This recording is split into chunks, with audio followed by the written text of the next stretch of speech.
I'm struggling today for so many reasons. My mom has cancer, but Jesus has the answer.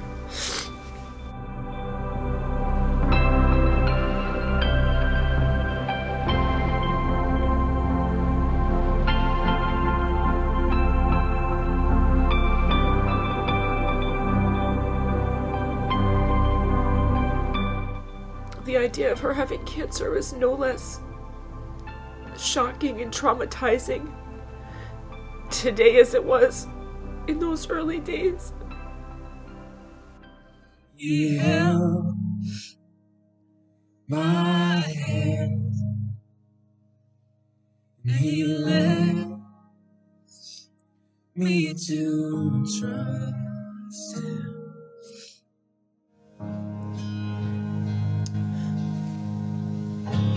I'm struggling. I don't want to do this anymore. Now I am here in the safety of your love. I trust your heart and your intentions. Trust you completely. I'm listening intently. You got me through these many shadows.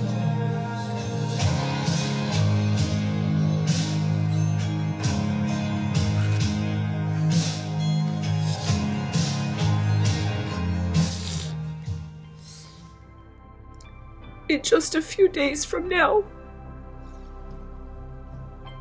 she has a really important scan. It's the scan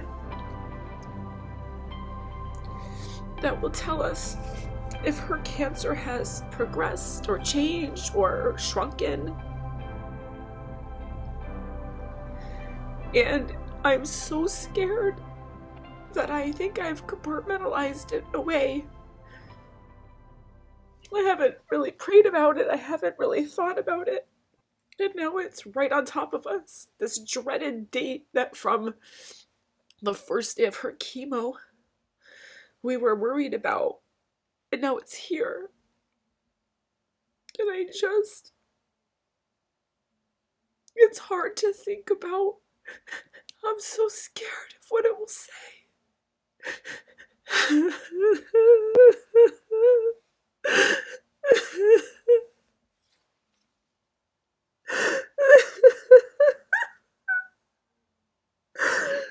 trying not to be scared.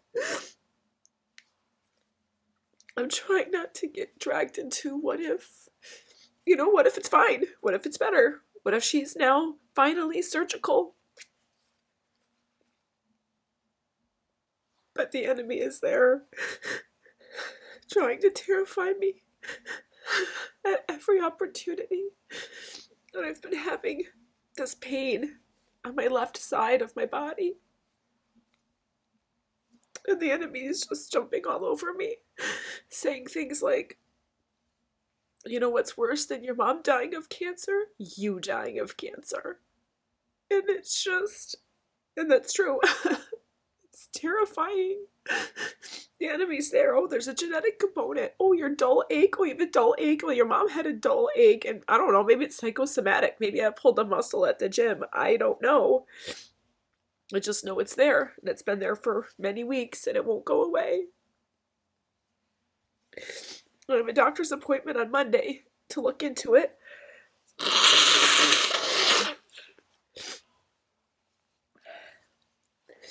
And my mom is really struggling. I can tell. With chemo brain, it happens to people when they're having chemo. They become very forgetful. And if I didn't know better, if I didn't know she were on chemo, I would start to worry based on her behavior that maybe she had like like really early onset dementia or Alzheimer's. I mean, she's really forgetful. She, we went to her house the other day. She had a party at her house for some people at church.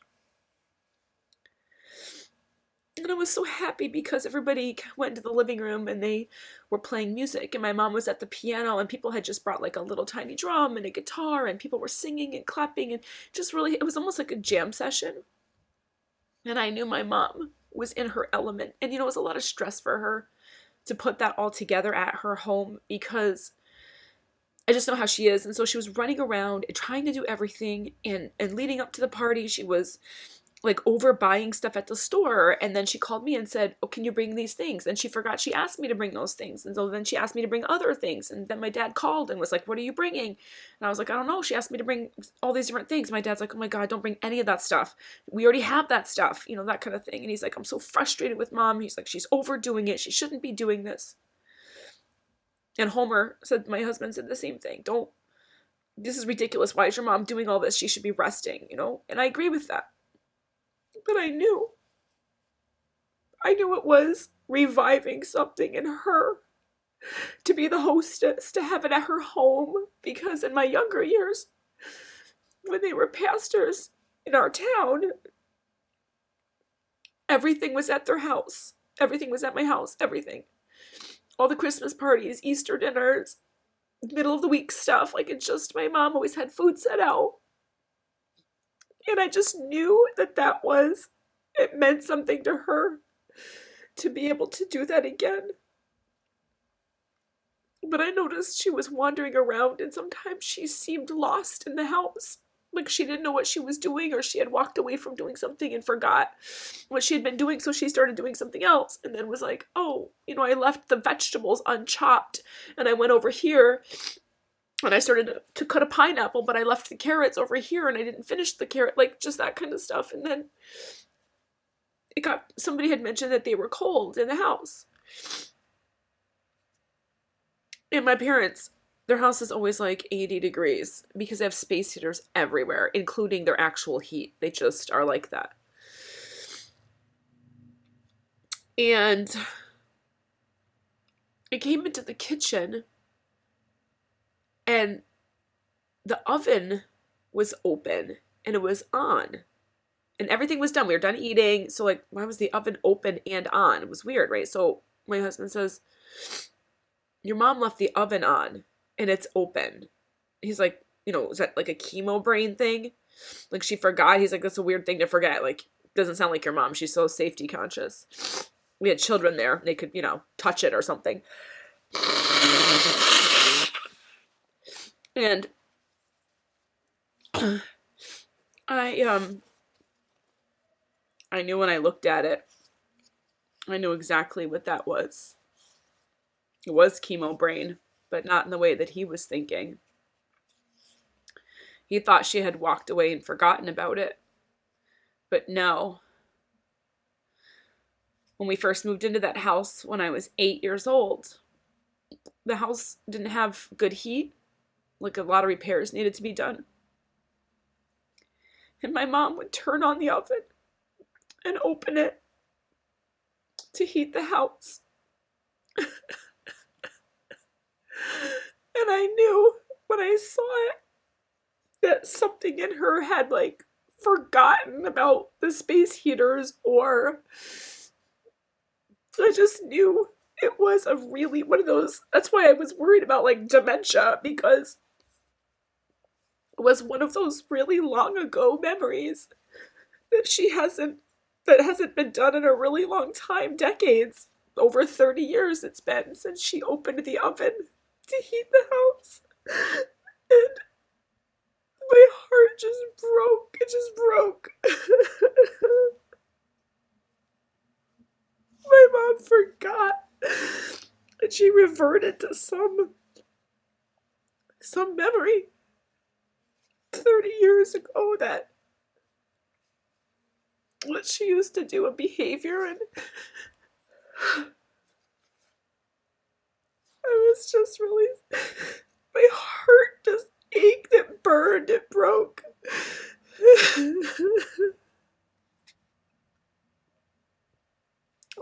was a kid. On cold days before our house had the appropriate kind of heat and she would turn the oven on, she used to take my clothes and put them on a she would put them on a baking sheet and she would stick them in the oven for like, I don't know, 20 seconds or 30 seconds. And that's how she would warm up my clothes because the house was so cold.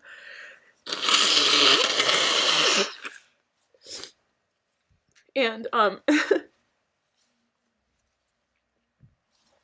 it just hurt. It hurt badly.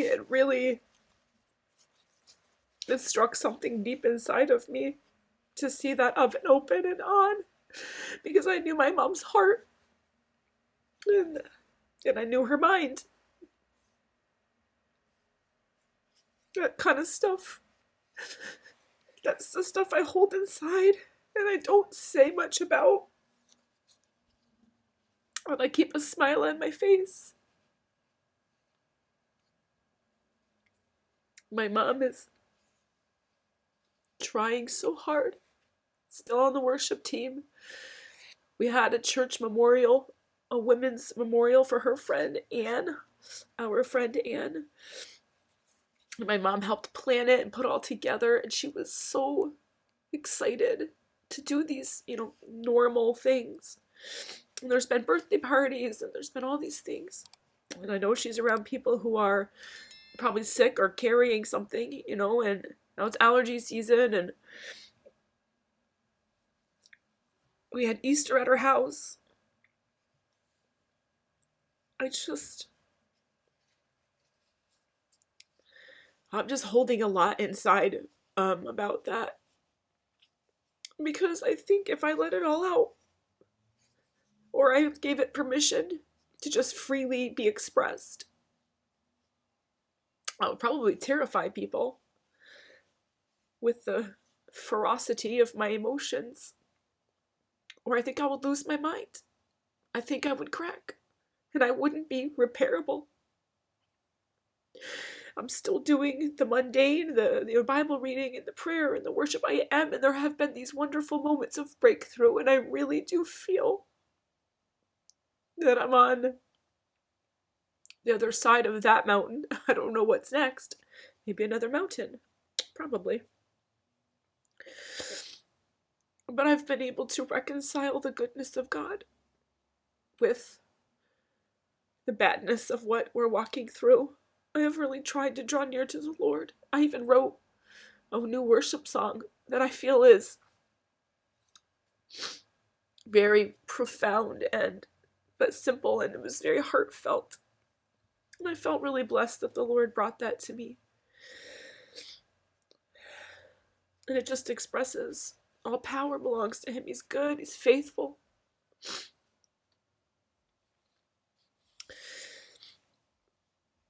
Yesterday I went to a Black Lives Matter protest in Albany.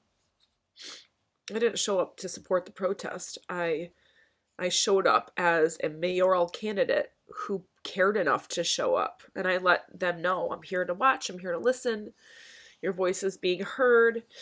I want to find common ground with you so that you don't have to, riot. Because they riot, they're like, rage is our only expression left because no one's listening. Well, I'm like, I just put my money where my mouth is. I showed up here and I'm listening. And you better do the same. Anyway, pissed a bunch of people off. I got as many kudos as I did criticisms for that, because people were like, they're the problem. They're, rioting is not, whatever. And so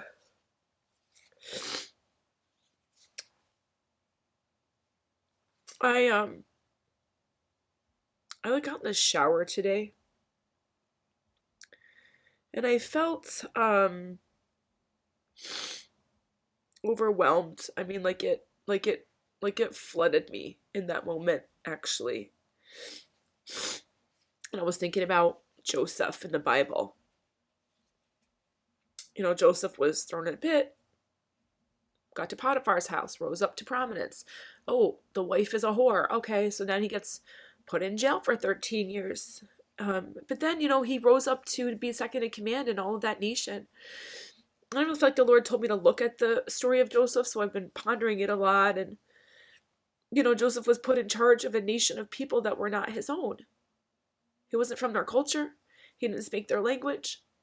But in order to lead them, he had to learn those things. He had to learn to speak Egyptian. He had to learn their customs. He had to be able to become fluid, to move in and out amongst the people, because Egypt at that time was a hub of international activity. And so he had to be diplomatic. He had to, he cared about those people because he spent all those years gathering grain and creating storehouses and a food supply program. And then all those years later, when the famine came, his own family showed up. Nations came to him. They came to the country of Egypt because of what he had built. But his own family didn't recognize him because he looked like an Egyptian at that time. He had an Egyptian name. He had an Egyptian wife. He probably wore makeup and had shaved his head and looked like King Tut. And they didn't understand. And I really felt like that is an example for what I'm walking through. Feeling like I don't belong. Feeling like my own people don't recognize me. While I'm trying to learn the customs and the language of the people of the city that I'm in. Very diverse. And it's an overwhelming burden. And I woke up today and I thought, I don't want to do this anymore. I don't want to be mayor. I don't want to be mayor of this city. It's too much. It's too much. It's too big. It's overwhelming. It's too big. I can't do this. And you know what? When I went to that protest, I was gone for hours from my family and they went fishing. I didn't actually want to go fishing anyway. Probably would have stayed home. But I should have gone fishing. I should have gone fishing. And instead I went to a Black Lives Matter protest. And then they went to a birthday party. And I should have gone to the party. But instead I went to a Black Lives Matter protest. For the city. Because I felt I should. I don't know how else to explain it. I just felt I should go. And I was feeling really low this morning. Like garbage. Like a garbage mother and a garbage wife. My husband and I are like ships in the night right now with our schedules. And you know what? People do it. People go to Afghanistan for a year. Mothers do it all the time and they don't see their babies. Because they have a bigger picture in mind. They have their sights set on a goal. They have perspective about what they're trying to do. It's not like I'm unique and alone in feeling this way. I was thinking about Joseph. And I was thinking about Daniel. Daniel rose to prominence also in the Bible, leading a kingdom. His life was often in jeopardy. More than likely, he was probably castrated as a eunuch, which all those young men were at that time. The Bible doesn't record that he ever had any children or a wife. Same with Shadrach, Meshach, and Abednego. I was thinking about Esther, another leader in a foreign land. Had to learn the language, had to learn the customs.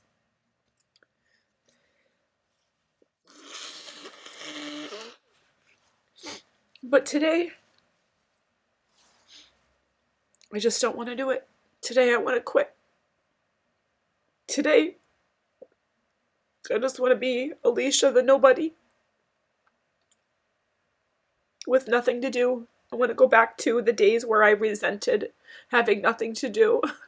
Those beautiful days where I sat around all day alone with my interesting thoughts and wrote them down. And I've been so angry and resentful with God because I knew in my spirit, in my soul, that He had called me to stand before people and proclaim His word. And I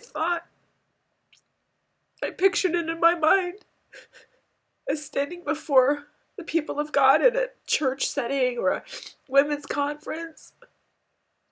Because I love to talk about His word and His love. And maybe that day will come. But I believe He's called me to this dark place. That's certainly not how I pictured myself being on television. Having people take pictures of me or know who I am. I just knew God had. I knew the day was coming Years ago, 5 years ago, I knew the day was coming that I would be on TV. I knew in my spirit the day was coming that the Lord would require of me the things that I'm doing now. I didn't know exactly what. I didn't know it would be mayor. I just knew it would be something. I just knew it would be something, and I knew the Lord had told me to prepare myself. And I have done that. I even lost 25 pounds. But I just wonder, did Joseph ever have a bad day when he just didn't want to do it anymore? Did David just sometimes hate people that he was ruling over? Did Esther ever become overwhelmed with the magnitude of what God wanted her to do?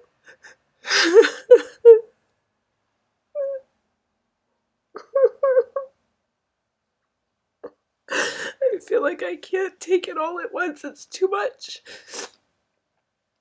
Did Paul ever think ahead, like, oh my God, I gotta go to Macedonia, and I gotta go to Crete, and I gotta jump on this ship, and I'm gonna be in prison, now I'm in prison, and were these people ever overwhelmed? Did they ever just want to give up and walk away? Because that's me today.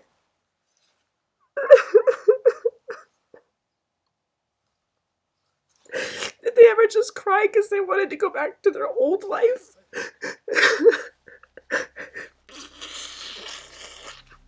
I'm sure they did. And that's kind of where I am today. All of it all at once. I woke up today and it just hit me all at one time.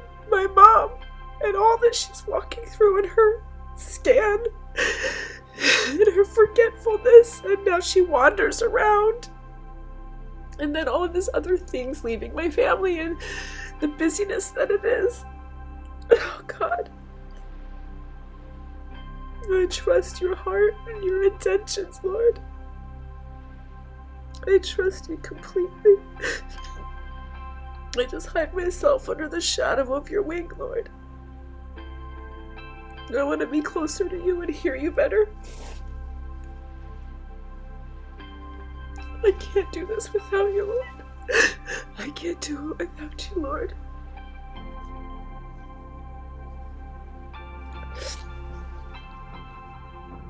Oh. I don't know. I don't know what the future holds. I don't know on any avenue at all.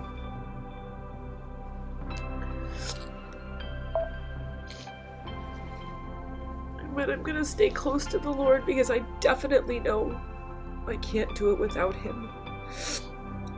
For sure. My mom has cancer. But Jesus has the answer.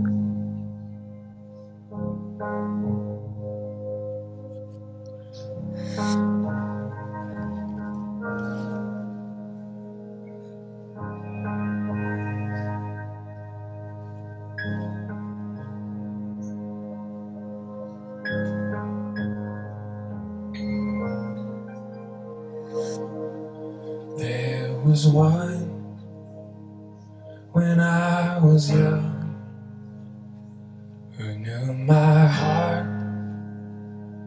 He knew my sorrow. He held my hand and He led me to trust Him.